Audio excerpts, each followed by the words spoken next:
there's also the whole kitchen sink mentality. I tell clients, you don't have to try to protect everything and the kitchen sink.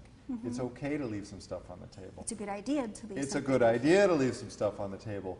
The difference is that you can leave the less juicy stuff on the table. In fact, the prickly stuff, the stuff that's not very fun, the stuff that has a lot of attachments, the things that they would have to. So, for example, client has $1 million of cash. Client has a $2 million property with $1 million mortgage, so $1 million of equity. Well, take the cash, protect it, leave the property on the table, and then leave less of that on the table by stripping out the rest of that equity and leave a little bit of equity on the table. And you've just made it extremely unattractive for a creditor to want to go in and pay off 2 mortgages to get a piece of property to turn around and sell to try to collect on his judgment. Right. We just want to make sure that when we do all this stripping that we don't make the client insolvent. Right, right, right. Hence the nest egg as well.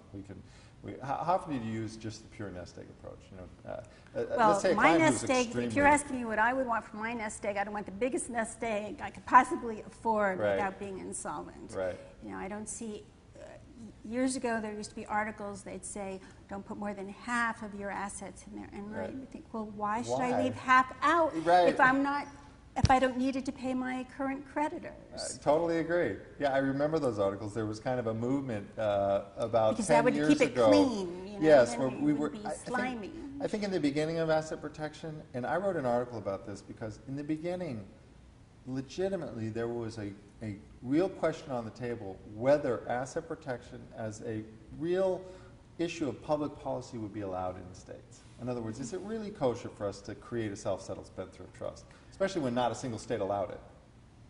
Meanwhile, it was a kosher, though, to form corporations to do business so you didn't have personal liability. Right. If you didn't, if your client was going into business and you didn't suggest he or she had a it's corporation, malpractice. Exactly. Right. And meanwhile, you're not going to suggest when you're doing their estate planning or business planning that they set it up in the best way possible so that no matter what happened, the chances of their losing everything would be less. That would be malpractice. Well, and I think that argument's won the day because now we have 13 states and growing that have enacted self-settled spendthrift trust legislation that allow for it.